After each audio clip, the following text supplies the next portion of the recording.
treinar. E aí depois ficou para vocês implementar uma rede no Service Provider que fosse uma rede classe C, pública, né? Então tem que ter um parâmetro da rede, e sendo classe C, então ela não pode ser um 92168. Não sendo um 92168, poderia ser qualquer rede na classe C aí. Então, a configuração padrão, começando pelo servidor, atribuindo o IP, a máscara, o gateway, o DNS no servidor, depois implementando os serviços de infraestrutura, que na última aula, né, no semestre passado, fez parte do projeto de vocês, a gente verificou que esses serviços de infra, eles podem ser utilizados para fornecer o IP para as máquinas no ambiente home office, ou também small business, né, pequenas empresas aí que utilizam essa tecnologia também para acessar a internet ou fornecer a internet para os seus clientes, seus usuários. Né? Então, aqui, no meu exemplo de atividade, coloquei a rede classe C 200, então a minha rede vai ser a 200.000/24, lembrando que o 24 quer dizer que a máscara tem 24 bits ligados, é um classe C. O switch vai ter o IP de gerência 200.0.0.100, e o servidor eu vou utilizar o primeiro endereço dessa rede, que vai ser o 200.0.0.1. Tá? Aqui o meu site, acho que eu coloquei Pinho, vou colocar Pinho aqui, né, que era para cada um criar o seu site, aí, o nome da empresa, como quisesse, para treinar no laboratório. E não posso esquecer, vamos iniciar a gravação, para depois vocês poderem fazer a correção aí, né, quem não está podendo agora fazer o acompanhamento da aula aí no PECT3, você depois consegue fazer a correção através da aula gravada, na parte do nosso laboratório prático. Deve ter saído a mensagem aí que iniciou a gravação, só dá uma ignorada, a gente segue na frente. Né? Importante não ter nenhuma dúvida na nossa atividade, né? Qualquer coisa estranha, interaja comigo aí para todo mundo ter a capacidade de implementar esse laboratório funcional e depois, né, aqueles de vocês que forem trabalhar aí nos services providers aí, ou nos data centers da empresa, né, conhecerem aí toda a funcionalidade do ambiente, desde o usuário residencial ou corporativo até os serviços de infra que a gente tem na estrutura. Então vamos lá, começando o nosso laboratório aqui, vou lá no servidor. Então, lá na aba Desktop. Deixa eu ajeitar minha tela aqui.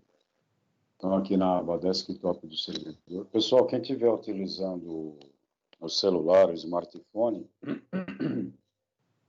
se a tela não estiver legal, estiver ruim, me dá um alô aí pelo chat que eu tento mudar aqui a apresentação para melhorar a visualização de vocês aí.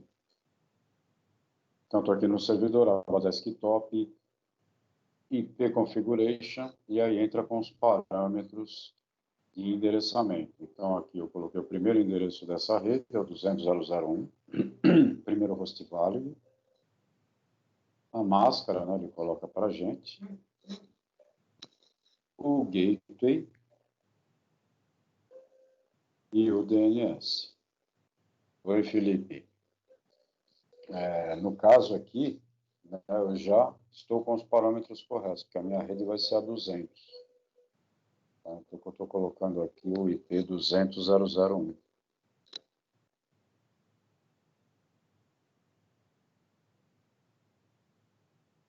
Tá? Aqui a gente tem o IP 200.0.0.1 e a máscara é classe C. O laboratório que a gente fez, ele ficou com uma rede classe A.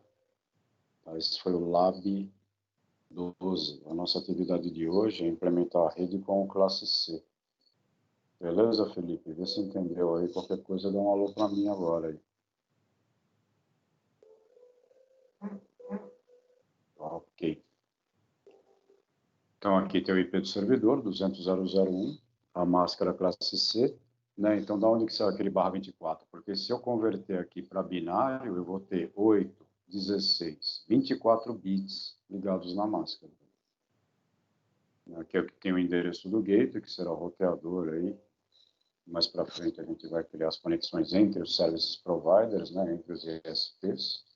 E o serviço DNS está instalado no próprio servidor. Então, a gente tem aqui os dois endereços são os mesmos em função que o serviço DNS, que é aquele que vai resolver a URL, né, o endereço do site para o IP do servidor, o serviço está instalado no nosso servidor corporativo da infra aqui do Service Provider. Configurado o IP, se eu quiser checar, eu posso abrir o Command Prompt e utilizar o comando ipconfig. Aí ele mostra as informações com relação à configuração básica. Se eu utilizar o ipconfig/all, aí ele traz todas as informações pertinentes aí à nossa placa de rede. Tudo certo, configurado direitinho, conforme o projeto aí. A gente pode fechar aqui, Command Prompt e ir para a parte de serviços. Então, aqui em serviços, o primeiro que a gente tem disponível é o HTTP, onde a gente pode editar o index HTML. Então, no meu caso aqui, eu coloquei profpinho para ele aparecer lá no cabeçalho da mensagem. O projeto de vocês que vocês mandaram para mim, o HTML, alguns HTMLs bem interessantes, né? Chamando outras páginas, negócio que eu nem sabia que dava para fazer aqui. Aprendi mais uma com vocês aí. Legal. Então, editou aqui o HTML, né? Aquela linguagem lá que vai ser responsável por montar a página que o usuário recebe quando ele solicita uma página HTML no nosso servidor. Nosso botão aqui é o Save. Ele vai falar que vai sobrescrever o arquivo, a gente dá yes. E está configurada aí a nossa página HTML. Próximo serviço é o DHCP. Então, aqui a gente entra com as informações que a gente vai mandar para o usuário, quando o usuário mandar aquele pacotinho RARP, R-A-R-P, Reverse Address Resolution Protocol, que é quando a máquina inicializada ela não tem o IP atribuído. Então, a gente configura como DHCP, aí ela vai solicitar, né, o IP para o servidor DHCP, que é esse que a gente está configurando aqui. Então, aqui eu vou mandar a informação do gateway para o usuário, o endereço do DNS para resolver o IP para o nome, para o URL. A partir do endereço 200.0.0.10, eu vou mandar aqui o 10º endereço lá para o primeiro usuário que entrar na rede, a máscara está certa, para uma quantidade de 80 usuários.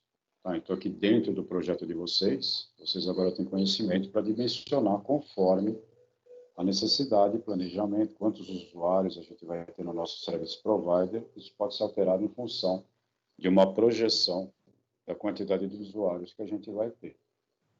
Nosso botão aqui é o Save. Deu o Save, ele vai atualizar a informação aqui embaixo. Né? E não pode esquecer de ligar o serviço, clicando aqui em cima no Service On. Então, aqui em cima, a gente vai dar o Service On para startar o serviço do HCP.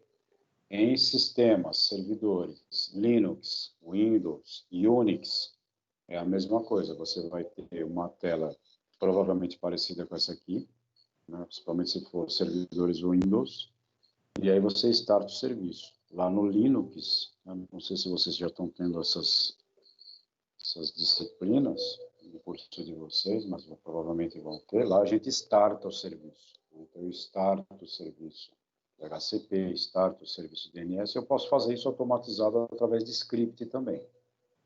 Tá, voltando aqui para a gente, aqui a gente clica no Service On, ligou a chavinha e ele está configurado lá. Próximo serviço que a gente configura é o DNS. Então, aqui no DNS, eu vou entrar com o nome do site. Tá? Então, proposto aí na atividade era vocês criarem um site pessoal de vocês ou da empresa de vocês e atrelar essa URL ao IP, que é o IP do servidor. Aqui a gente pode fazer do jeito que a gente quiser. No mundo real, isso é pago e tem órgão de regulamentação, né, para verificar se já não tem alguém utilizando aquele endereço de site e se ele está disponível para a gente poder utilizar.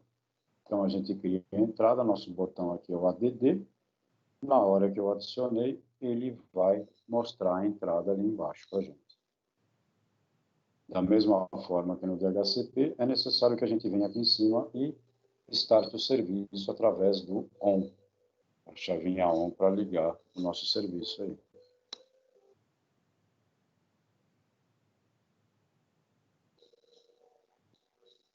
A pausa da dúvida, ninguém se manifestou, a gente vai para frente.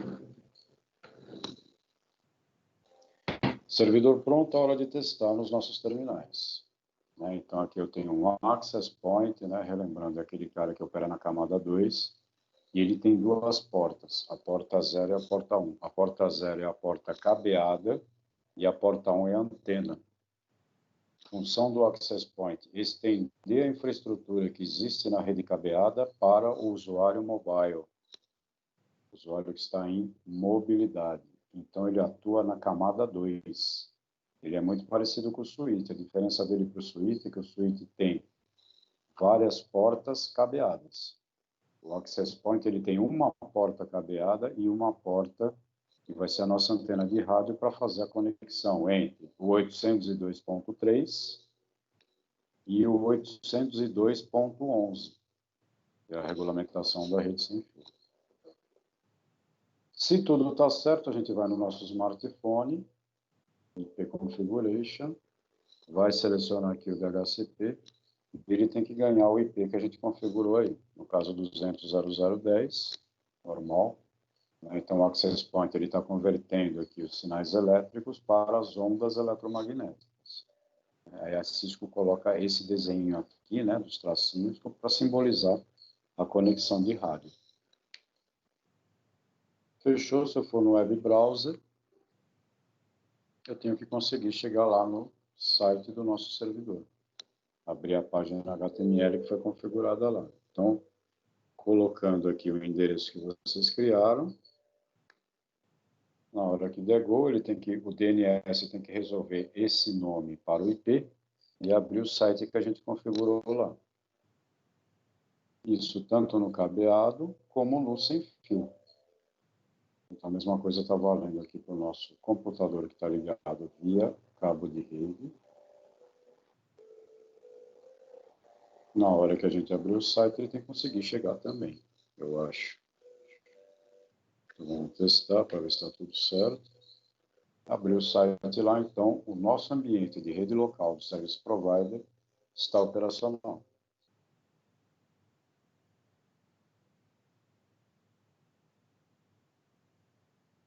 Agora é a parte mais simples, é ativar o canal de comunicação, onde a gente vai habilitar a conexão do usuário residencial, nosso cliente, ou então da empresa que contratou o nosso serviço de acesso à internet. Então, na nuvem aqui, que representa a conexão do Service Provider, a gente tem de um lado a Ethernet 6, que está fazendo a conexão da rede local com o sistema de nuvem. Aqui que tem dentro da nuvem tem um roteador multifunção, então um roteador com várias portas específicas. Aí, antigamente, a gente chamava esse cara de FRAD, que era uma sigla do inglês para equipamento de comunicação de redes de longa distância. E aqui a gente vai na aba Config, onde a gente vai fazer essa amarração do modem com a Ethernet que dá conexão à rede local do Service Provider. Então, a gente vem aqui na aba DSL, temos aqui o modem 4 Ethernet 6, o botão que a gente vai utilizar aqui é o ADD. Adicionou ele, ativa o canal de comunicação, estabelecendo a conexão entre a porta física Ethernet 6 e a porta modem 4. Desse modem 4, a gente vai ter aquele cabo padrão RJ11, par metálico do telefone analógico que chega até a residência dos usuários. Então, aqui deu ADD, fechou, está comunicando já, eu acho. Aqui está o modem, que está na casa do usuário. Legal. Vamos lá no roteador sem fio. Então, na residência, a gente vai usar o roteador sem fio, porque eu preciso de um cara que seja camada 3. Porque se vocês olharem aí, ele criou duas redes. Ele tem na internet, que é a porta de conexão do Service Provider, a rede 200, que eu configurei lá no servidor do Service Provider. Já a LAN, ele está utilizando uma rede privada, no caso a 192.168.0. Essa rede não existe na internet, ela só existe nas redes locais. Para que a rede privada 192.168.0 consiga se comunicar com a rede do provedor, a gente precisa do cara que atua na camada 3 do modelo OSI, que é onde a gente tem o IP. O equipamento que opera na camada 3 é o roteador. Então, daí a explicação do porquê o roteador wireless. Que mais? Esse cara precisa ter um DHCP também. Então, ele tem que ter um serviço DHCP de forma que ele atribua, né, os IPs para as máquinas dos usuários residenciais de forma automática. Imagina a gente fornecer a internet e o cara ter que configurar os IPs manualmente. É possível, mas para o usuário comum, o legal é ele ligar o computador, associar na rede sem fio e acessar a rede sem fio lá e ganhar o IP e navegar sem problema nenhum. Então, entrando aqui no roteador, a gente vai ter aqui as interfaces. Eu tenho aqui a porta internet, né? E na porta internet, por que a internet? Porque é a porta que conecta no service provider, a gente pode verificar que ele ganha o IP lá do provedor, da rede 200.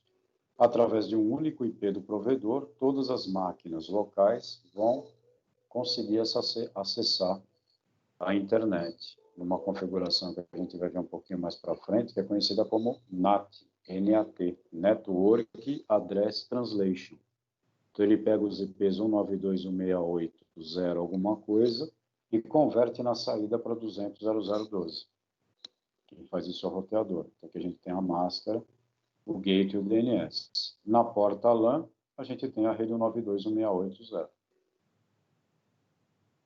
Então, se eu for aqui na minha máquina local, IP Configuration, Static DHCP, ele ganha o IP da rede 192.168.0.100, né, e o endereço 100, a máscara, o gateway e o DNS, que é o cara que vai resolver o nome para o IP. No caso do DNS, é lá do Service Provider, porque o DNS não está no roteador local. O DNS é um serviço que está lá no servidor do Service Provider. E ele tem que conseguir navegar na internet também. Vou abrir o browser aqui, www. Aí vocês colocam o endereço que vocês criaram no DNS, pinho.com, e ele abre o site para vocês aí. Tudo bem até aqui, pessoal? Se tiver tudo certinho, dá um ok aí para mim no chat. Se tiver alguma dúvida, pode colocar a dúvida ou abrir o microfone e falar também.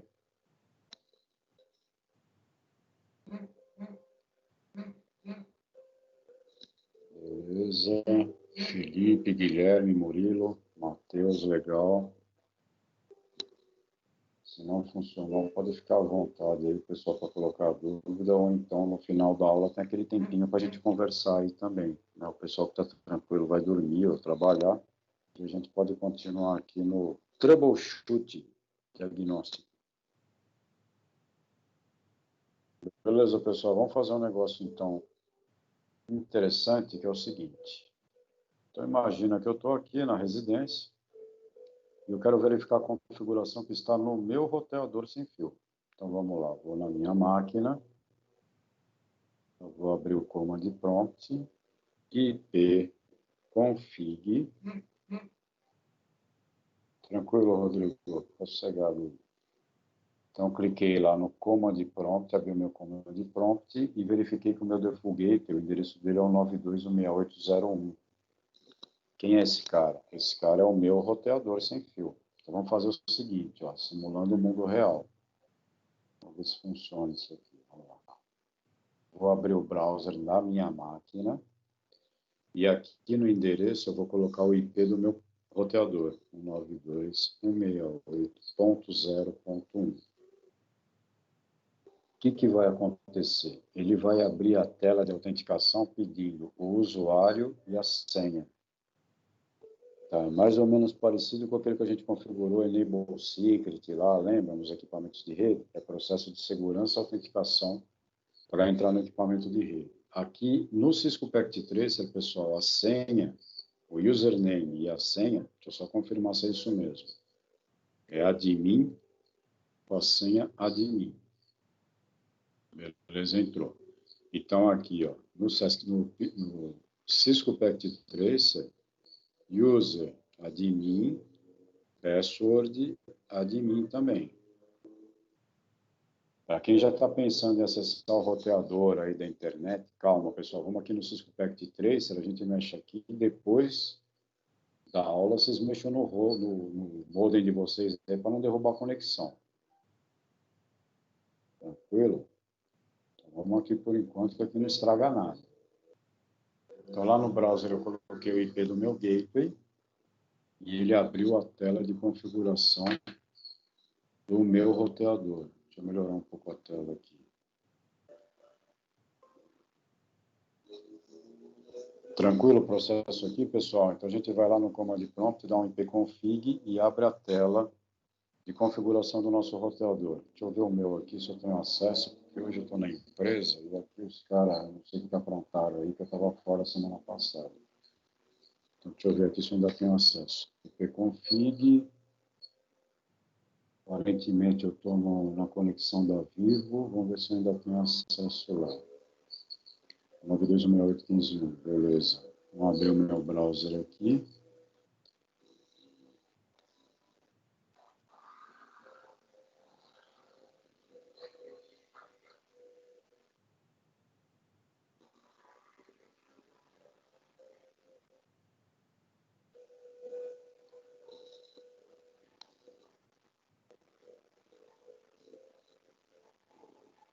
Então, aqui no meu browser, eu vou colocar o endereço 192.168.15.1, que é o do meu roteador. Ufa, não mexeram na senha, graças a Deus. E aqui eu tenho o acesso do nosso acesso à internet aqui para o escritório desse andar.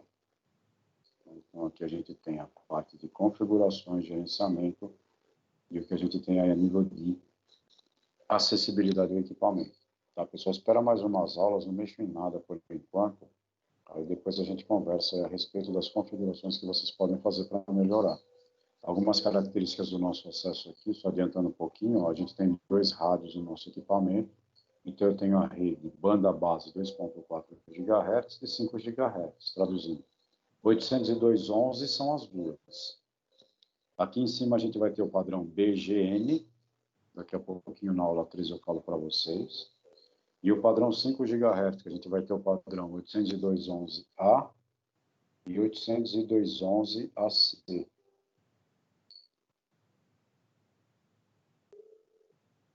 E está tudo desconectado na parte dos switches. Tem uma impressora laser aqui que está desconectada, ele está desligado, mas enfim. Então aqui a gente tem as nossas redes disponíveis e aqui a gente vai ter o acesso às configurações aí, que inclusive eu acredito que muitos de vocês já vieram nessa parte de jogos e aplicativos onde vocês liberam as portas para poder fazer a jogatina rodar à vontade, entre outras coisas que a gente libera o acesso, mas sempre com cuidado por causa da porta aberta que vocês estão colocando no ambiente sem controle. Tranquilo, pessoal? Então, no Cisco Packet Tracer, a gente consegue simular esse ambiente também com o nosso roteador. Então, algumas configurações, que daqui a pouquinho eu falo com vocês, que a gente vai tratar na aula de hoje. Aqui a gente tem a parte de configuração do DHCP. Então, aqui eu coloco o IP de gerência do roteador sem fio. Posso alterar isso? Pode, mas por enquanto eu não mexo em nada ainda no real. Você pode fazer por aqui. Lembrando que se eu alterar o IP de gerência do roteador, ele vai resetar. Aí eu vou ter que alterar aqui o endereço que eu acessei, senão eu perco a conexão. Aqui embaixo a gente tem o DHCP server do equipamento. Está enable, está habilitado. Ele começa do endereço 100. Vocês agora sabem que vocês podem mudar isso aqui. Né? Máximo number of users 50. 50 usuários conectados nessa rede que ele vai criar aí. Então, esse é o nosso roteador sem fio residencial.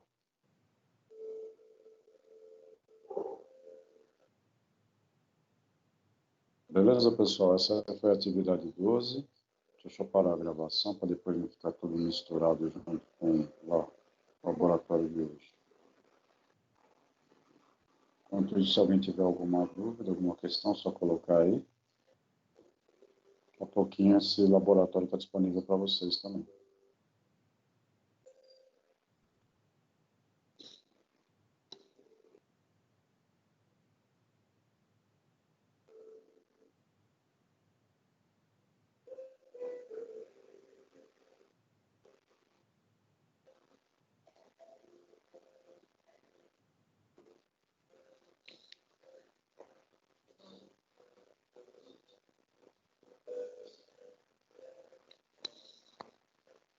Muito bem.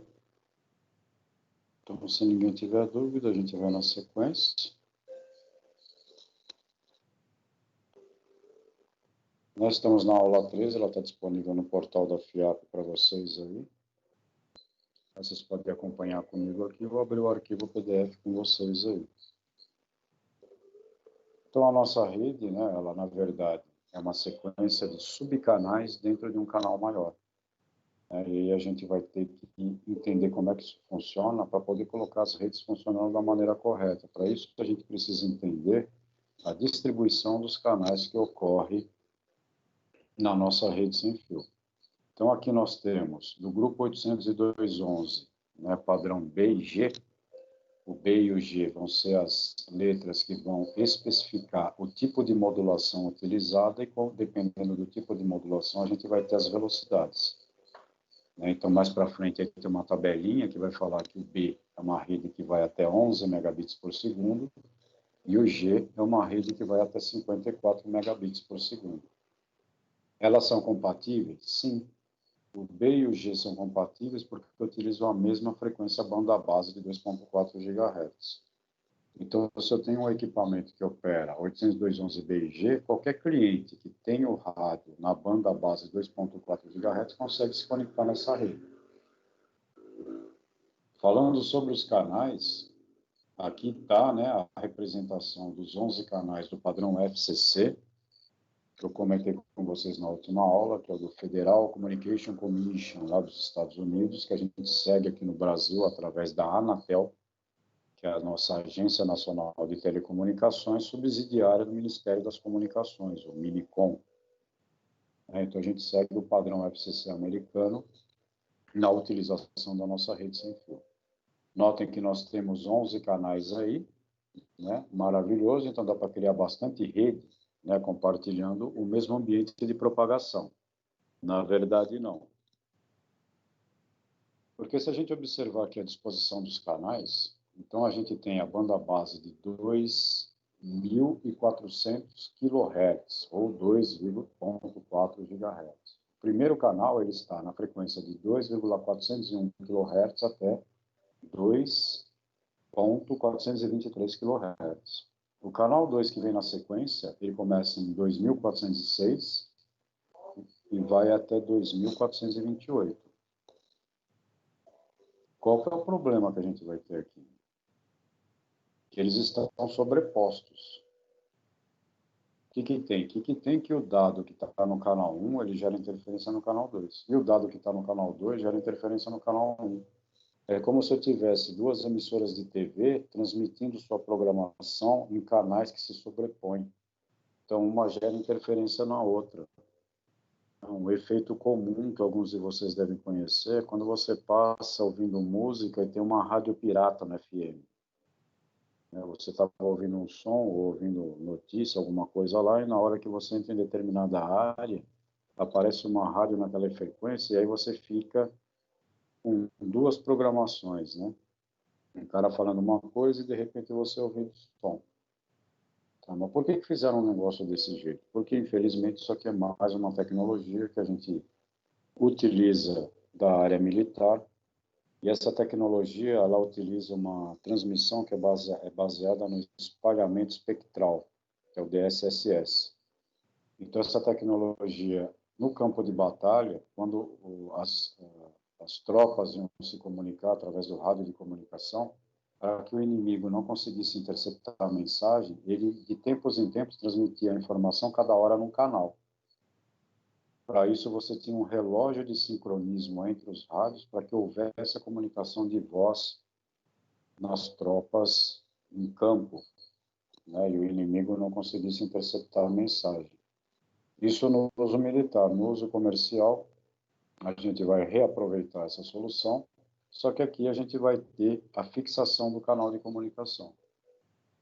Então, se eu coloquei o meu primeiro equipamento de conexão sem fio, meu roteador ou meu access point no canal 1, e precisar instalar mais um equipamento no mesmo ambiente, compartilhando a mesma área, eu não posso utilizar o canal 2, o canal 3, o canal 4, o canal 5. O próximo canal que ele não se sobrepõe utilizando a mesma wide, a mesma faixa de frequência, vai ser o canal 6. Então, eu tenho um equipamento no canal 1, um equipamento no canal 6. Preciso instalar mais um AP. Próximo canal que não vai se sobrepor é o canal 11. Então, a regra para a frequência de 2.4 GHz é que quando você vai ter 3 equipamentos compartilhando o mesmo ambiente, cada um desses equipamentos, de preferência, ele deve ocupar ou o canal 1, ou o canal 6, ou o canal 11. E são os canais que não se sobrepõem. Essa é a regra. Por que que em condomínios, áreas altamente densas com relação à rede sem fio, isso é um problema? Porque o pessoal configura de qualquer jeito e aí um vai gerando interferência no outro. O que é pior, o canal padrão de instalação é o canal 6. Então, se você tem um monte de gente utilizando a internet na rede sem fio canal 6, cada um está gerando interferência para o outro, porque está compartilhando o mesmo canal de comunicação. Seria como as rádios pirata transmitindo em cima de uma outra frequência. Entenderam aqui o problema do 1611, utilizando 2.4 GHz, pessoal? Isso é muito importante para vocês, porque vai impactar a implementação do projeto e a funcionalidade do projeto de vocês.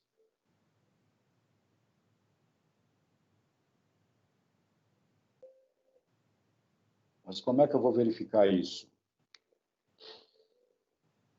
Nós temos algumas ferramentas que podem nos auxiliar.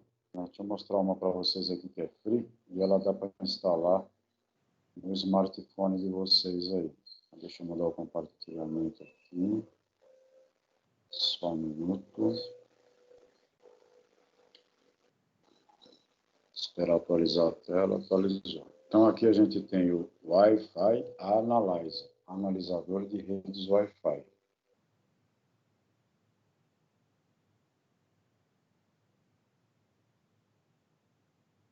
Aqui abrindo o site, deixa eu ver se é isso. Não.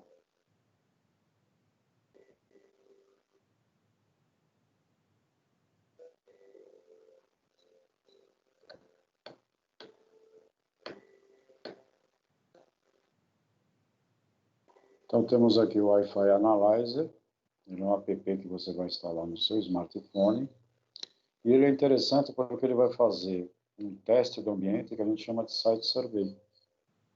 Então, ele vai fazer um teste aí do ambiente, mostrando para vocês aí, né, o tipo de comunicação que ele vai ter. Vamos ver se ele vai abrir uma propaganda aqui, o que vai fazer esse negócio. E aí, com essa ferramenta, a gente consegue verificar os canais que a gente tem, né, do canal 1 até o canal 14, né, que é tudo que a gente tem disponível. E no Brasil, a gente utiliza o padrão FCC, do canal 1 ao canal 11. Mas ele está chegando aqui no canal 13, na verdade, é a largura de banda do wide, né? É a largura do canal. Então, vocês podem verificar aqui, ó, que ele vai mostrar para vocês as redes e o nível de sinal de intensidade de cada uma delas. Analisando aqui o espectro, eu colocaria, por exemplo, o meu equipamento no canal 8. Mas mesmo assim ele vai gerar interferência com os outros, só que ele vai estar numa área que tem menos propagação de sinal. Mas é a regra do 1, 6 e 11? Sim, ela vale. Se eu tivesse um ambiente limpo aqui, a gente ia criar as redes no padrão canal 1, canal 6, canal 11. Então essa ferramenta é legal. Quem ainda não conhece, então, depois instala aí no seu smartphone. É claro, né, que vai ter uma propaganda para vocês de vez em quando aí, mas dá para utilizar tranquilamente. Então, aqui, ó, é o espectro que ele faz de análise das redes disponíveis que ele consegue enxergar no ambiente de vocês. E o legal é que ele mostra o canal que a rede está e o nome da rede. Ó. Esse aqui é legal também para você fazer o teste de sinal da sua rede. Então, você configura lá a sua rede, seleciona, vai andando pelo ambiente medindo a sua taxa de comunicação. Então, o ideal é que fique sempre verde, tá? No nível de propagação. Olha o dBm que a gente falou na última aula, o valor de referência em miliwatt. Né? Então, para a gente, o sinal bom ó, é próximo de zero. Né? Olha o IRP máximo aqui que a gente pode ter de transmissão. Né? Então, aqui é legal a gente fazer o teste do ambiente, andando pelo ambiente, verificando a rede sem fio lá. Esse aqui é uma análise que ele faz de todas as redes e vocês conseguem ver a intensidade de sinal ruído. Né? Então, quanto que a gente tem de potência do sinal, em dBm também, ao longo do tempo. Né? Se a gente der uma olhada aí, a melhor rede que a gente tem é a Blitters Home, né? Que é essa vermelha aqui propagando lá próximo de 30. E aqui embaixo, né, no ambiente que a gente está, uma rede gerando interferência na outra. Essa aqui é outra telinha interessante dele, uma tela mais técnica, né, onde ele mostra o MAC address, o canal e a frequência que ele está utilizando. Tá? Então, isso aqui vocês vão voltar a ver no ano que vem, técnicas de ataque à rede sem fio, onde a gente fala das técnicas de ataque, e aí também, né, o principal não é um ataque, né, mas saber defender do ataque. A gente não consegue defender se não sabe qual é o procedimento de ataque que a gente tem na rede. Beleza, pessoal? Esse é o Wi-Fi Analyzer, a ferramenta free. De vez em quando ela vai botar uma propaganda para vocês na tela aí, mas é interessante. E a nível como ferramenta, vocês agora, né, comecem a olhar de uma maneira diferente o ambiente em que vocês estão. Com essa ferramenta dá para fazer uma análise, né, com relação às redes que vocês têm aí e como é que está a sua rede. Uma coisa que vocês podem fazer hoje é mudar o canal da rede de vocês para um canal que esteja menos poluído, menos utilizado com outras frequências aí. Wi-Fi Analyzer, essa é a dica de hoje.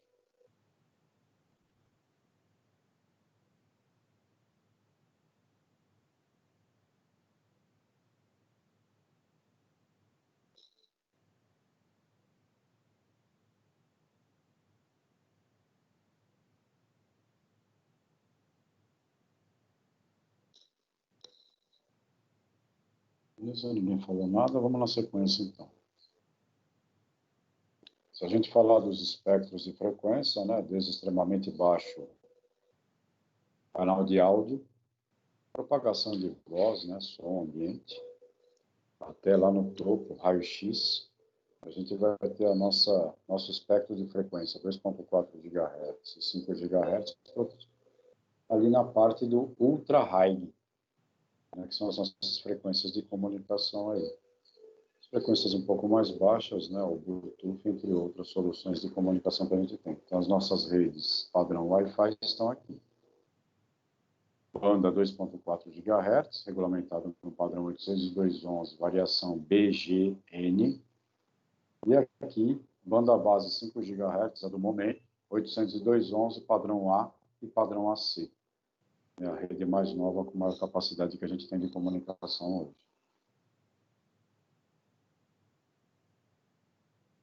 É uma tabelinha aqui, né, vamos dizer, da rede mais comum que a gente encontra por aí. Tá? Então, do grupo 802.11, né, comunicação de equipamentos e dispositivos utilizando a onda eletromagnética como camada física, a gente vai ter o padrão 802.11, o padrão 802.11G, né? Então o B e o G são compatíveis por causa da frequência banda base, a banda de frequência. O B, ele consegue transmitir até 11 megabits por segundo, compartilhado por todos os usuários que tiverem no canal. Já que o 802.11G, ele consegue chegar a 54 megabits por segundo. E o N, teoricamente, a 300 megabits por segundo. Em teste aqui, no laboratório, a gente normalmente consegue efetivo 170 megabits por segundo com o N. Já o A consegue chegar a 54 megabits por segundo. Incompatibilidade. Se a minha placa, meu dispositivo, comunica 2.4 GHz, ele pode ser B ou B e G. Se o meu dispositivo tem a banda base 2.4 GHz, ele não consegue acessar numa rede 802.11a. Tá? Daí o porquê, vocês viram no equipamento que a gente tem aqui, ele tem os dois rádios, ou seja, ele tem um rádio na frequência 2.4 GHz e um rádio na frequência 5 GHz. Isso é interessante porque eu posso criar redes diferentes. Então, eu coloco usuários num rádio, outros usuários em outro rádio. Ou seja, do que eu estou falando? Eu posso fazer metade dos meus usuários, se forem todos A, B, G, metade dos meus usuários utilizarem a frequência 2.4 GHz, metade dos usuários acessarem a frequência 5 GHz. Aí sim, nós conseguiríamos, né, dividir os nossos usuários em dois grupos utilizando um único equipamento. Boa pergunta, Luiz Felipe. Se um roteador tem a tecnologia N, automaticamente ele possui a tecnologia inferior também? Sim. Sim, Luiz. Se ele é N, ele vai falar P e G. Legal. Agora, se eu tiver um notebook que ele é só padrão B e a minha rede for só G, ele não consegue associar. Então, é tipo o nosso Cisco Packet Tracer aí, né? A última versão abre todas as anteriores. As anteriores não abrem as últimas versões. Bem observado, Luiz. Obrigado. Mais alguma questão aí, pessoal?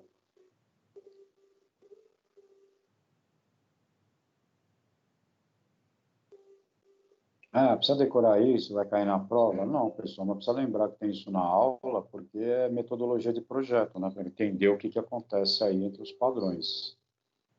É mais o fato de vocês entenderem aí, quando vocês começarem a trabalhar com esse tipo de coisa, vai ser o dia a dia, né? Então, aprende fácil, não precisa nem decorar nada. Esse é o A, 5 GHz, né? Então, aí estão os canais não overlapping, todos os canais são não overlapping, então, diferente lá do padrão 2.4 GHz, que a gente tem 3 canais disponíveis, aqui a gente vai ter 12, né? Na verdade, assim, teria 12.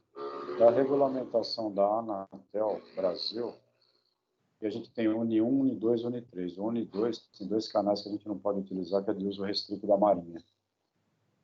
Mas mesmo assim ainda sobra bastante canal, ainda fica com 10. 10 canais no overlap para utilizar. O que é melhor, 2.4 GHz ou 5 GHz? Como sempre, depende.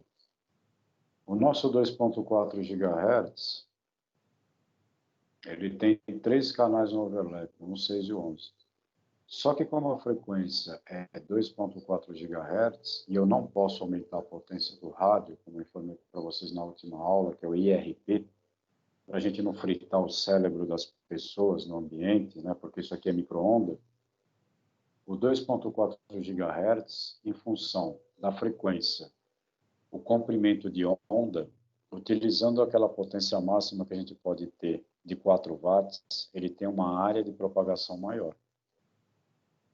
Tá? Não sei se vocês já tiveram isso aí na engenharia, em telecomunicações, propagação na disciplina de eletrônica, mas tem aquela fórmula que a gente utiliza, né, para calcular o comprimento de onda, o lambda lá, calma que eu não vou entrar nisso, não precisa ficar desesperado, mas assim, quanto maior a frequência, menor a área de propagação que eu tenho em função do comprimento de onda.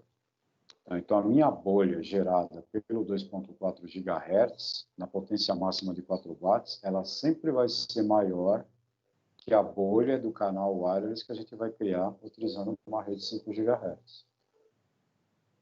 Tá? Isso é assim, pessoal.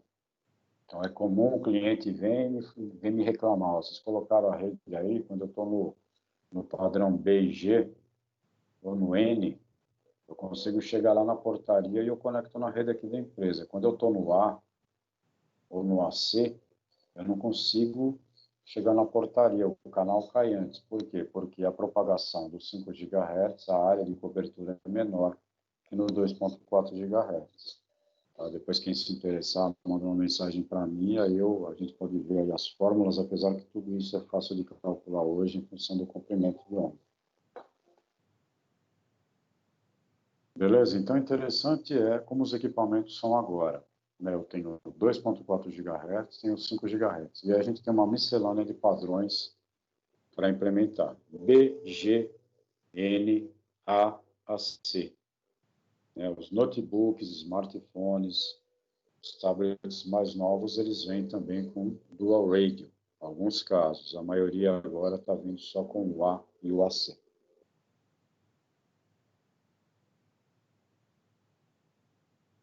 Alguns padrões aí, né? 802.11n, que vocês falaram, era uma promessa da década anterior e se mostrou eficiente e vingou, ele existiu. Ele utiliza uma técnica de modulação que é o MIMO, múltiplo in ou múltiplo out. O que é isso? Aquele sinal que vai refletir na parede ou refratar em reflexão quando passar por um vidro, ele consegue regenerar. Então, na época, a gente brincava, né, que o N era a rede que fazia curva. Ela ia batendo nas paredes e conseguia propagar uma distância maior. Né? É utilizado hoje ainda, sim, é o padrão 802.11n que a gente tem aí. O que muda do B e do G? A técnica de modulação. Tá? Então, é o tipo de modulação que a gente utiliza para implementar a solução. O 802.16, o IMAX, era uma promessa para as redes públicas de comunicação. Ele chegou a ser testado aqui no Brasil, em São Paulo, mais especificamente ali na região da Luiz Carlos Berrini. Tá? Só que na época surgiu um equipamento que inviabilizou a implementação dessa estrutura, porque nessa estrutura eu tinha que comprar um sistema de comunicação no padrão 802.16. O equipamento que surgiu na época foi o smartphone. Então, com o smartphone, quando eu estava no ambiente interno, eu podia utilizar a rede Wi-Fi, quando eu estava na rua, eu utilizava a rede de celular para acessar a internet. Era ruim, não conectava direito, mas dava para mandar mensagem e receber um e-mail pequenininho. Tá? Então, o smartphone, conectando a internet através da rede sem fio, ele praticamente matou 802.16 no mundo aí.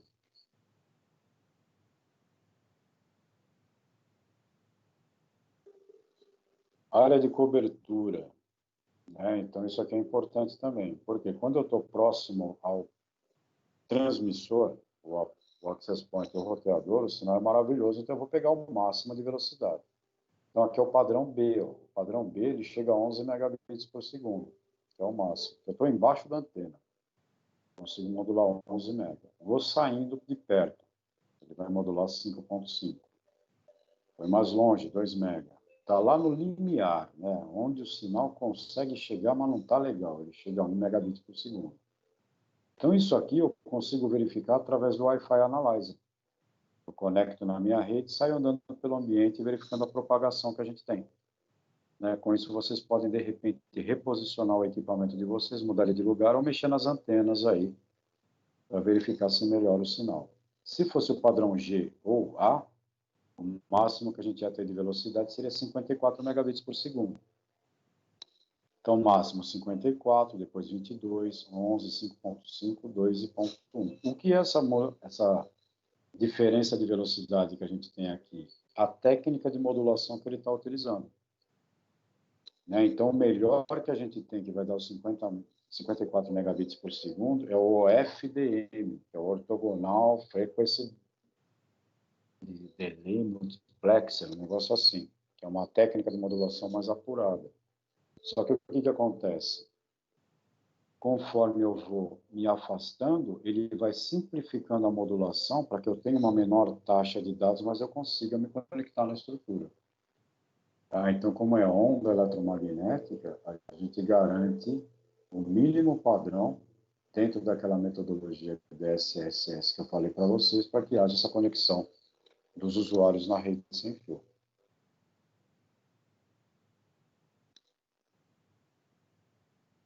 Falando agora dos tipos de projetos que a gente deve implementar. Né? Então, aqui a gente tem um exemplo da nossa rede corporativa, ou a rede de vocês aí, e aí vocês querem aumentar a propagação desse sinal. Então, vocês podem instalar mais um equipamento transmissor.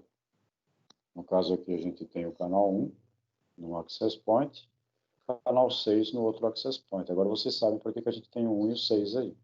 Né? Então, são os canais que não se sobrepõem. Aqui a gente vai ter uma bolha que está dentro do canal 1, aqui uma bolha que vai estar no canal 6. E esse overlapping aqui no meio? Bom, essa sobreposição aqui é o que vai garantir o roaming, que é o usuário poder sair de uma área, entrar na outra e não perder a conexão TCP/IP. Então, você está falando no Skype, no seu smartphone, você vem andando, passa por outro andar, para outra sala e não cai a conexão, porque é uma zona de interseção. Então, o usuário, quando ele está no canal 1, ele está aqui pertinho do Access Point, ele está associado no canal 1.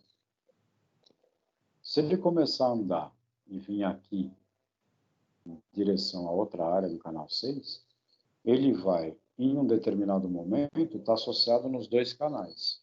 Até que quando ele entrar para o domínio do canal 6, ele vai estar associado apenas nesse access point. Então vejam, os access points no ambiente corporativo, eles se conversam entre si. Porque tecnicamente falando, né, isso que eu falei do cara sair de uma bolha e entrar na outra, na verdade o que acontece é que esse dispositivo, aqui no canal 1, se aproximando do canal 6, ele vai trocar uma série de protocolos de comunicação, onde ele vai ter o roam-in, canal 6, roam-out, canal 1. Roam-in, canal 6, roam-out, canal 1. Quando ele estiver aqui no canal 6, ele está em roam-in, canal 6, desconecte, canal 1. Então, tem toda uma tratativa de comunicação para que não haja a perda de comunicação quando ele fizer a desassociação do canal primário onde ele estava e a associação do canal secundário que vai virar o canal primário de conexão.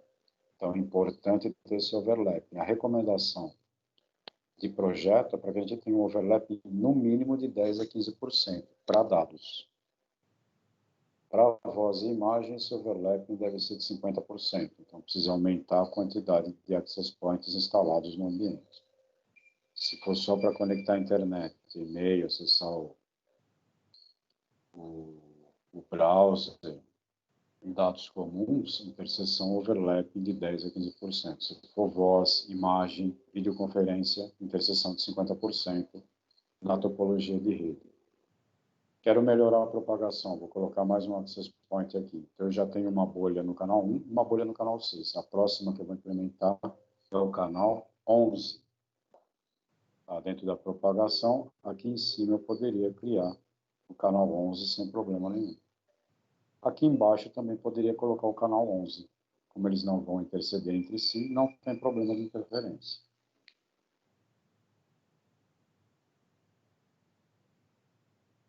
Próxima, missão crítica, não pode perder conexão. Né? Então, espero que vocês não tenham tido essa experiência nesse momento que a gente está vivendo, mas em alguns hospitais, até através da implementação do prontuário eletrônico, que está sendo uma melhoria no processo de admissão dos pacientes e controle do que está acontecendo com relação àquele paciente, né? Então, o prontuário deixa de ser papel, que é um agente contaminante, e ele se torna eletrônico. Né? Então, a gente tem áreas que não podem ficar sem conexão sem fio, senão o pessoal não tem controle com relação ao status do paciente. Então, a gente pode ter essa opção aqui, que é o Hot Standby. O que é o Hot Standby? Eu tenho um Access Point, que é o monitorado, e eu tenho um Access Point, que é o Standby. O que está em operação é o monitorado. O Standby monitora o monitorado. Então, ele fica verificando se o principal está fornecendo acesso e está comunicando, está operacional. Se, porventura, esse cara travar ou ficar sem energia, o Standby assume e assume a conexão dos clientes também, não perde conexão. Tá? Então, em alguns casos, eu já implementei essa solução com um AP Backup, né, que o pessoal fala, para ficar mais fácil de entender, mas na verdade é o standby, é aquele cara que fica ali de reserva caso o principal caia.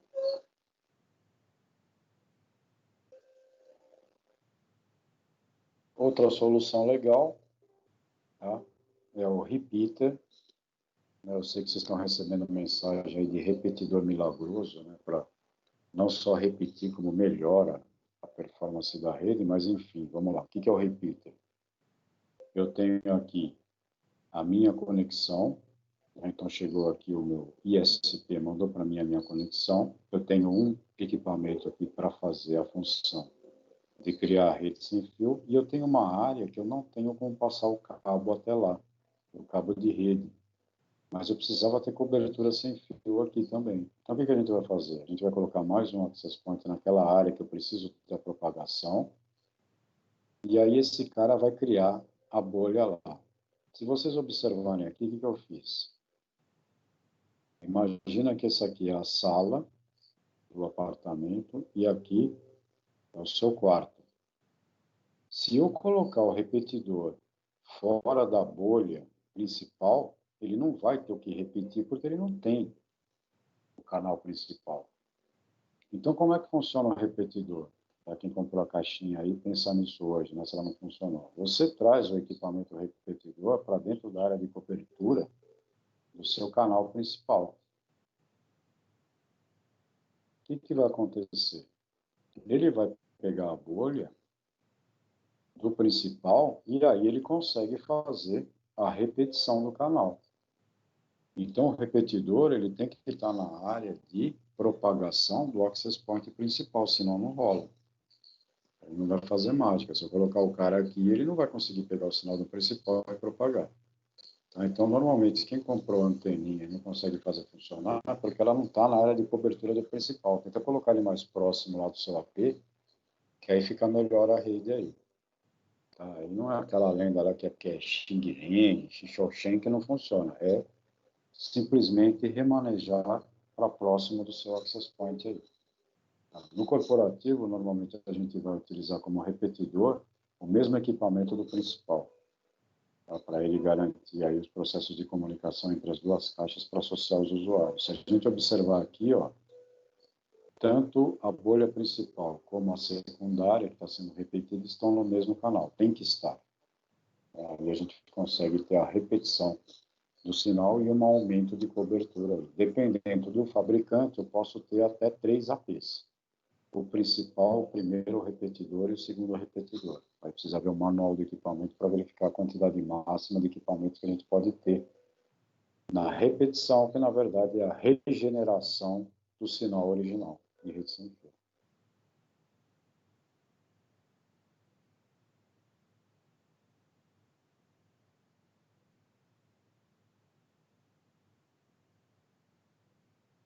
Sem dúvidas, vamos para frente. Aqui é o estudo de área de propagação. Né? Então, no caso aqui, é um estudo que está sendo feito em um WC, em um banheiro. Né? Dentro das empresas hoje, é 100% de propagação sem fio.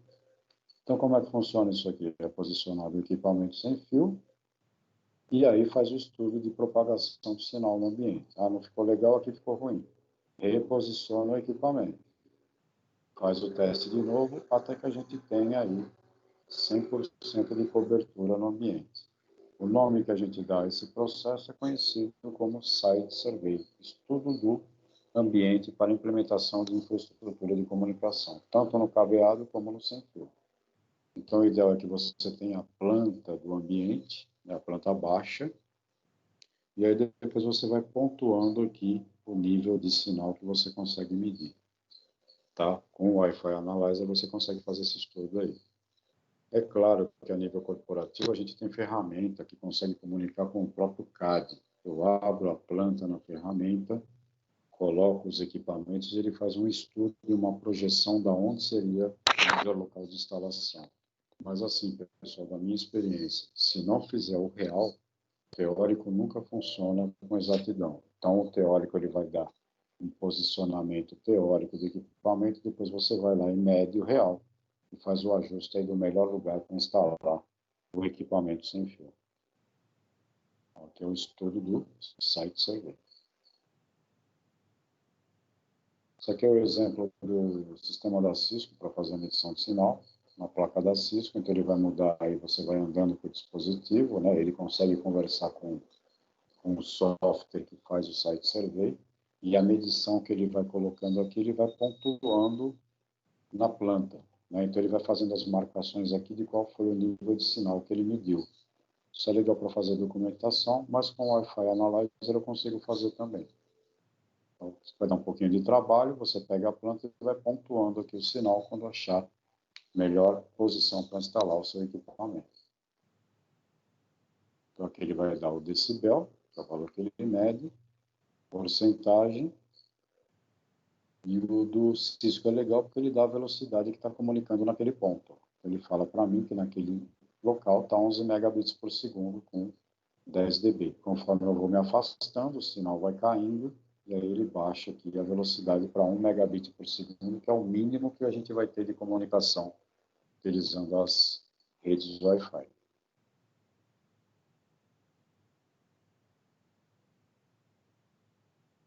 Beleza, pessoal, essa foi a parte de explicação funcional aí, né, das técnicas que a gente tem, os padrões 802.11 dos grupos A, B, G, N, A, C e A.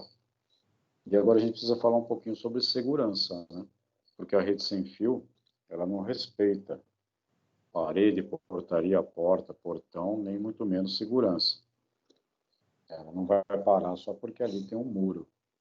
Então, é um sinal de rádio. Importante implementar a segurança, porque se a rede está aberta, a gente pode ter o roubo das informações, os ataques aí aos nossos sistemas, né? Então, da mesma forma, eu não vou pegar na empresa do switch, jogar um cabo de rede lá na rua, né, o RJ45, para alguém conectar e acessar a estrutura da empresa. A rede sem fio tem que ter esses cuidados também. Primeiro nível de segurança é o SSID, que é alterar o nome padrão da rede sem fio. Então, o SSID, que quer dizer Service Set Identifier, ele pode ser criado com 32 caracteres ASCII, né, onde você pode dar o nome da sua rede Wi-Fi, né, a nível de proteção. E aqui vocês podem tomar uma decisão importante, se você quer que apareça o nome da sua rede ou não.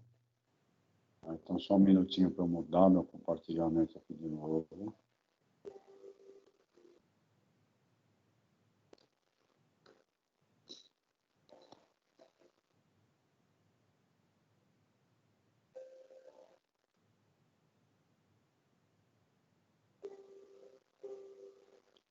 vou acessar aqui o roteador da Cisco.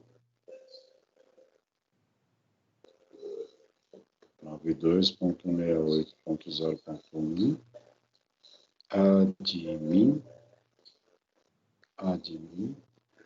Ok. Ele abriu aqui a telinha de configuração para a gente do WRT300N, que é esse roteador sem fio que a gente está mexendo aí. Então vamos lá, o wireless, e aqui, ó, em wireless, ele já entra para mim em Basic Wireless Settings. Pessoal que está no smartphone, desculpa aí, o pessoal está bem pequeno. Verifica se vocês conseguem ver aí.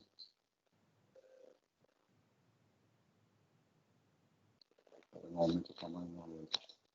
Então aqui em Basic Wireless Settings, né, a gente tem aqui o nome da rede, no caso ele está com o nome default. Tá? E uma das primeiras coisas de segurança é tipo mudar o nome dessa rede aí e colocar outro nome, sei lá, NET. E aqui embaixo, ó, vocês têm, se vocês habilitam ou desabilitam o SSID Broadcast. O que é isso? Enable. Quem tiver com o Wi-Fi Analyzer vai achar a sua rede lá e o nome dela NET. Se eu colocar aqui Disable, ele não vai mais ver sua rede. Ele vai ver que tem uma rede, mas ele não sabe qual é o nome da rede. No processo de associação, todo cliente, smartphone, notebook ou tablet, se ele não consegue ver o nome da rede, ele não consegue se associar. Tá? Então, rede privada, é interessante não ficar com SSID Broadcast Enable. Tá? Qual que é o problema disso aqui? Se eu deixar em disable, qualquer pessoa nova que for entrar na rede, eu tenho que fazer a configuração manualmente. Então, eu vou ter que entrar lá e dizer qual é o nome da rede. Tá? É um trabalho meu a mais, só que fica mais seguro.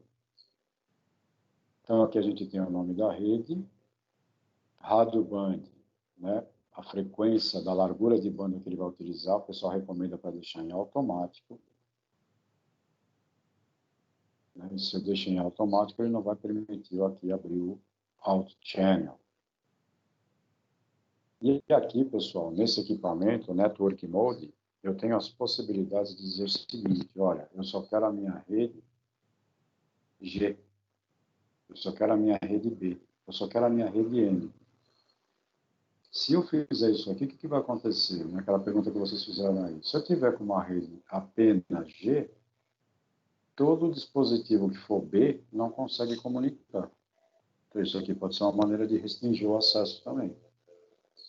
O Mixed, o que ele faz? Ele vai colocar todas as modulações disponíveis que ele tem. Então, ele pode ser B, G, N, né? No pior caso, disable, ninguém vai conseguir associar, né? Estou desabilitando o canal de rádio aí. Tá? Então, o normal aqui dessa caixinha é o Mixed, onde ele vai fornecer aí, né, o padrão BGN para as conexões. Aqui embaixo, ó, Standard Channel, eu configuro o canal que eu vou propagar minha rede. Então, eu fiz o estudo lá com a Wi-Fi Analyzer, minha rede estava no canal 6, e tem um monte de gente no canal 6. Então, tem um monte de gente gerando interferência para mim. Então, eu venho aqui e mudo para o canal 1. O que vai acontecer agora? Eu posso estar, de repente, posso estar utilizando aqui um canal que tem menos gente utilizando. Então, eu faço aqui o teste, verifico qual que é o canal que tem menos equipamento conectado, coloco o meu equipamento lá. Beleza? Tranquilo? Que é a sua parte, né, do nome da rede, a configuração do canal que a gente viu. Eu estou no padrão FCC, ele só vai dar do canal 1 ao canal 11.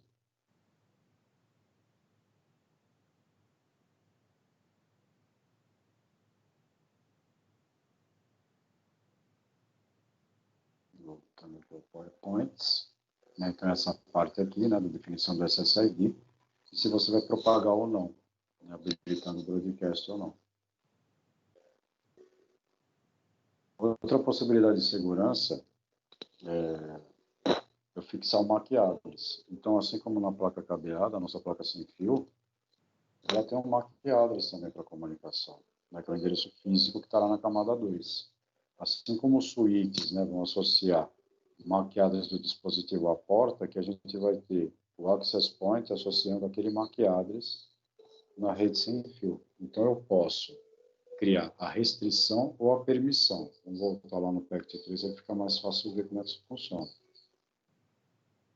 Então, aqui em Security, Wireless MAC Filter. Então, aqui, ó, nesse equipamento, como ele é dual band, eu vou fazer a fixação aqui no canal 2.4 GHz, e aqui eu posso dizer se é Enable ou Disable. Se eu colocar Disable, o MAC address que eu colocar aqui, ó, ele vai bloquear, ele não vai permitir acessar. Se eu colocar Enable, ele vai permitir apenas os MAC address que estiverem cadastrados aqui.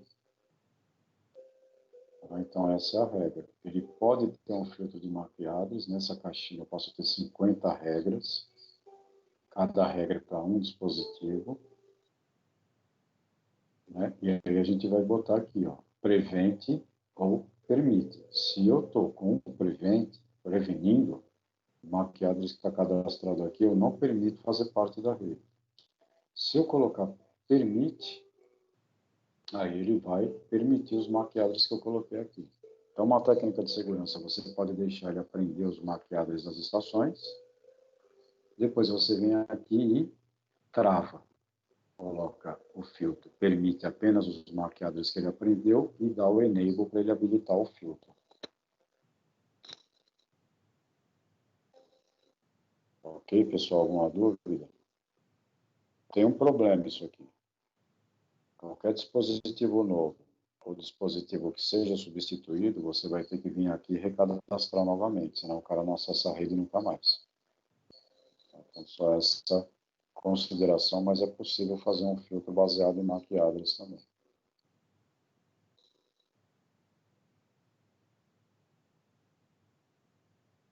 Vocês não perguntaram, mas eu vou falar. Quem usa isso aqui? Normalmente empresas de segurança usam.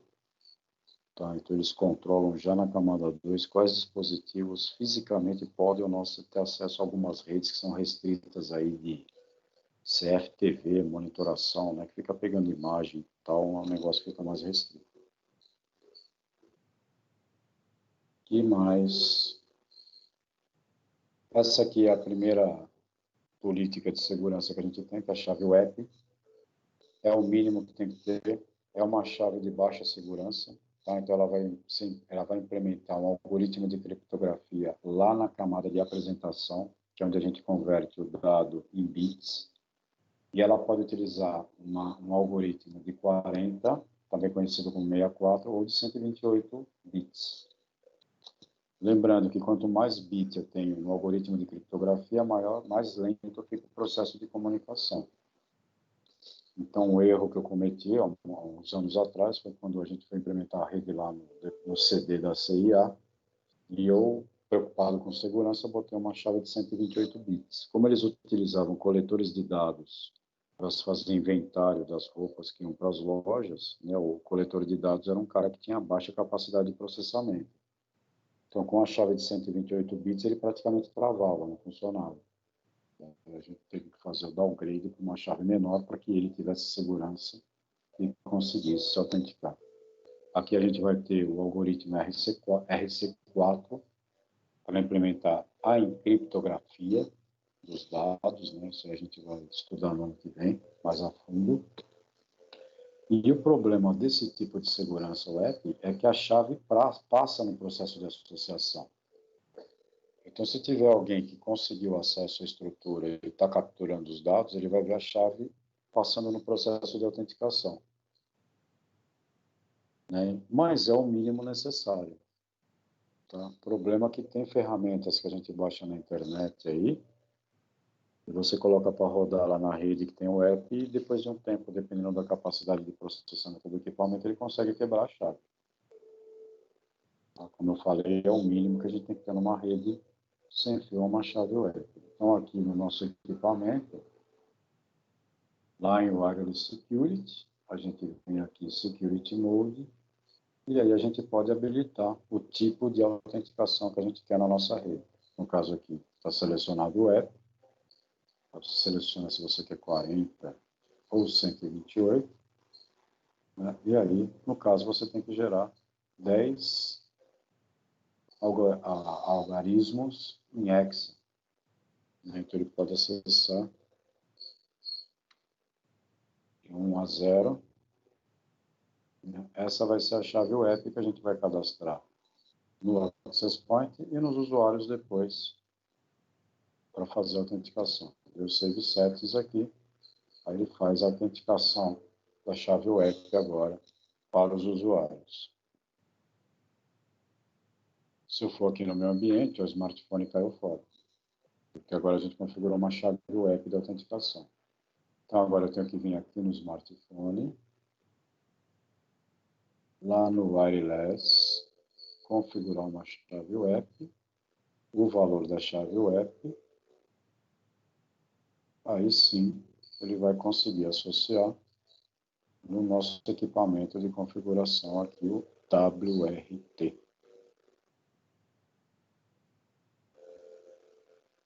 Professor, Beleza? Oi. você pode fazer esses passos da chave web de novo, por favor? Do roteador? De configurar a chave. Então, eu estou aqui em Wireless Security.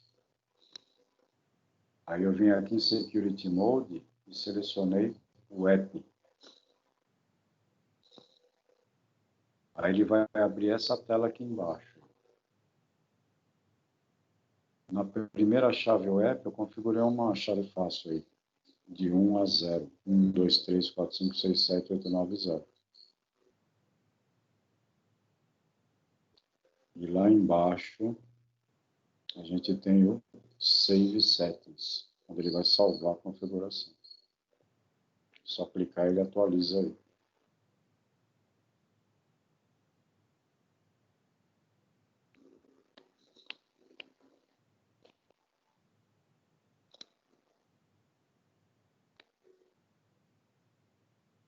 Beleza, obrigado. Nada. O legal é usar uma WPA. A WPA é a evolução da chave web, porque ela utiliza um algoritmo de autenticação. Né? Então, a chave web pergunta tipo assim, quem você é? É o Pinho. Beleza, pode entrar. Só que eu tive que falar quem era, né? A chave WPA é mais interessante, é um algoritmo, né? Pode utilizar uma técnica como o MD5. Então, na verdade, eu faço a seguinte pergunta: se você me conhece, pega o seu nome, junta com o meu e me manda a resposta. Pega o seu nome, soma com o meu nome e me manda o resultado dessa equação. Aí eu faço o inverso e verifico se você realmente sabe quem eu sou. Então, a WPA ela é mais evoluída. A gente trabalha aí com frases de autenticação. Ela pode ser quebrada também, mas é mais difícil. Né? O ideal para vocês é utilizar uma chave WPA, de preferência uma WPA2 personal. Então, lá no nosso equipamento sem fio, só mudar aqui para WPA personal. Ele vai dar aqui o algoritmo AES, que vocês vão ver no ano que vem, né? Os algoritmos de criptografia. E aqui a gente pode colocar uma frase no processo de autenticação, tipo que nós desejamos sucesso total. Da mesma forma, vem depois aqui embaixo, dá o Save Settings, e agora a gente tem uma autenticação baseada na WPA personal. Por que personal? Porque ela é para uso pessoal. Mas se for uma WPA Enterprise, eu vou ter que ter um servidor de autenticação no sistema. Tá? Então, ano que vem a gente vê isso aí melhor com relação aos servidores de autenticação utilizando o protocolo 802.1x, por exemplo. Tá? Por enquanto, a gente vai no WPA personal, que é aquele que a gente pode utilizar. Essa é legal ter. Tá? Então, ela tem uma segurança legal para a gente utilizar na nossa residência, na nossa empresa, e no smartphone é a mesma coisa. Né? Então, a gente vai vir lá na parte de configuração, wireless, vai selecionar aqui, ó, WPA PSK, que agora vocês sabem que o PSK é o personal key, vai colocar aí a frase secreta,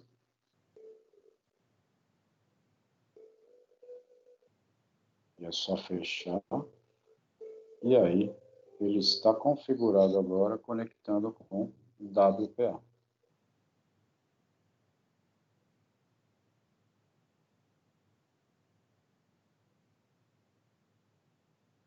E aí o que a gente tem disponível aqui no nosso laboratório seria a WPA2 personal, que é um algoritmo mais apurado e o cara para quebrar vai demorar mais tempo e vai precisar de mais recursos. Tá? Aqui a gente coloca a frase também, deu Save Settings,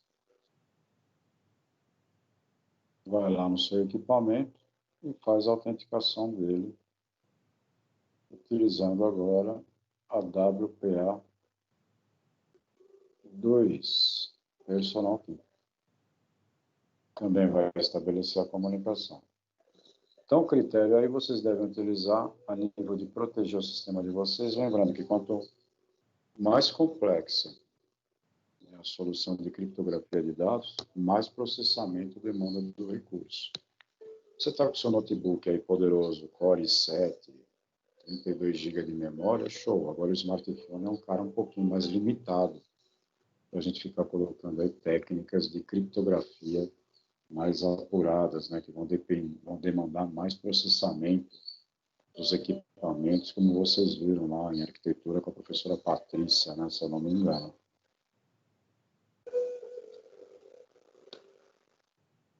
Então, sugestão WPA2 PSK. que é a personal. Qual é o melhor equipamento? O melhor equipamento é aquele que vai atender o propósito do projeto de vocês. Tá? Então, recurso limitado, dinheiro limitado, vai ter que ver um equipamento que seja capaz de atender a demanda do negócio.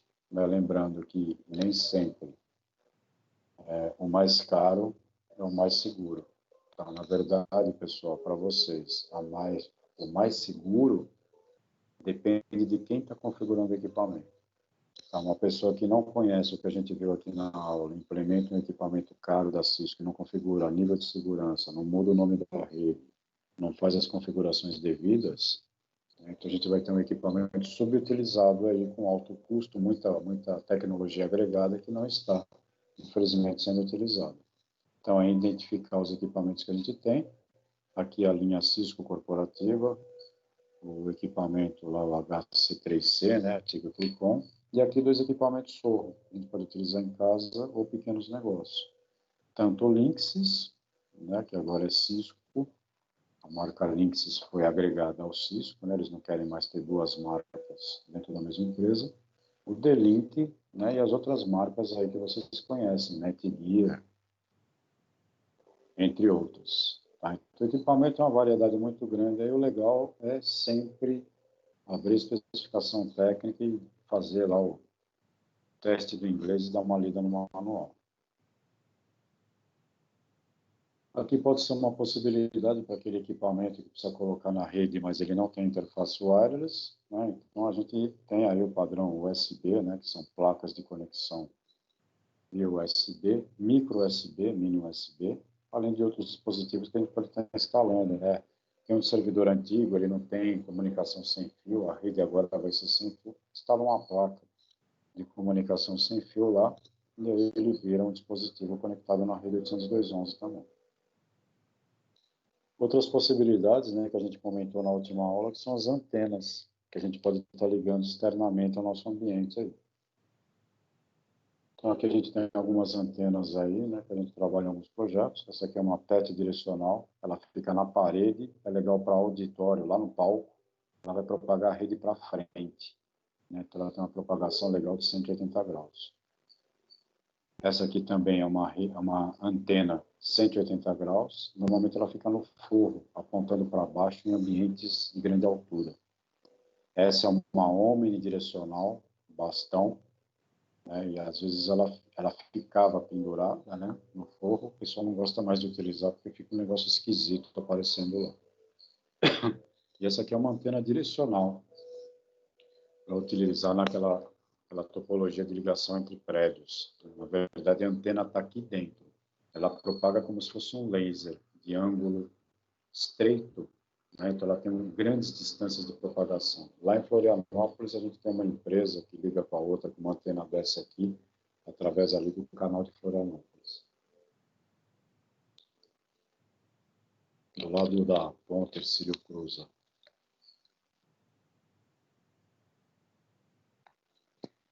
Bom, pessoal, isso aqui o que é realmente selo Wi-Fi? Selo Wi-Fi é para dizer que aquele equipamento é compatível com o padrão de comunicação I3E802.11, tem mais de 170 membros, isso é para ir no equipamento, não na parede. Mas o pessoal resolveu usar na parede, então está tudo certo.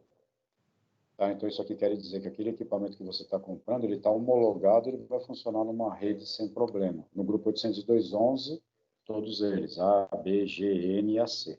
É uma garantia de interoperabilidade. Beleza, pessoal? Muita coisa, né? Essa aqui vai ser a homework de vocês, tá? Quem ainda não participou, não esqueça de colocar uma mensagem no chat para não ficar com falta. E essa aqui vai ser a atividade 13, para vocês implementarem e a gente corrigir na aula que vem. Então, naquele ambiente que a gente montou, o que vocês vão fazer? Vocês vão colocar mais 2 APs para atender a demanda de 5 notebooks. Então, vão entrar 5 notebooks lá no nosso projeto, do Cisco Packet Tracer, que é isso aqui, ó.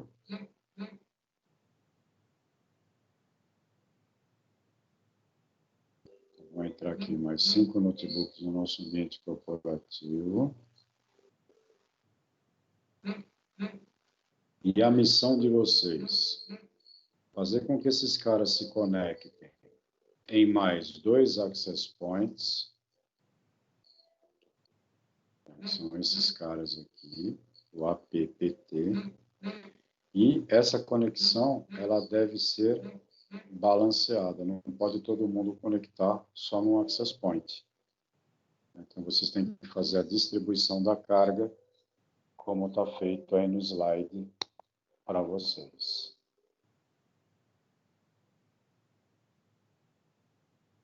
Beleza, pessoal? Tentem fazer aí. Podem conversar entre vocês. Tá? No último minutinho, eu vou dar a dica para o laboratório, que é o notebook que a gente comprou na Casas Bahia, e ele não tem placa sem fio. Né? Então, o que a gente tem que fazer? Ó? Eu vou desligar o notebook, vou tirar a placa de rede que está nele aqui, jogar lá em cima, pegar a WPC300N, que tem o desenho da antena, e conecto no notebook. Agora sim, é um notebook normal, né? Que tem rede sem fio. Aí ele consegue conectar no nosso access point. Importante também que o access point esteja conectado no switch. Professor, qual que é a placa? É a primeira lá de cima, WPC300N. Valeu, obrigado. Beleza, pessoal? Eu sei que deu o horário da aula, não quero tomar o tempo de vocês aí. Essa é a atividade 13, ela está no final da aula de hoje. Procurem fazer, na semana que vem a gente inicia com a correção dela aí. O legal é vocês tentarem fazer para ver a dificuldade. E também outra coisa, pessoal, que eu não deveria nem falar nada, mas é importante que a gente tenha um processo de segurança aqui, ou WEP ou WPA. Beleza? Obrigado pela presença, boa semana para vocês. Semana que vem a gente continua aí corrigindo a atividade da aula 13. Fique com Deus, se cuidem. Boa noite. Valeu, boa noite.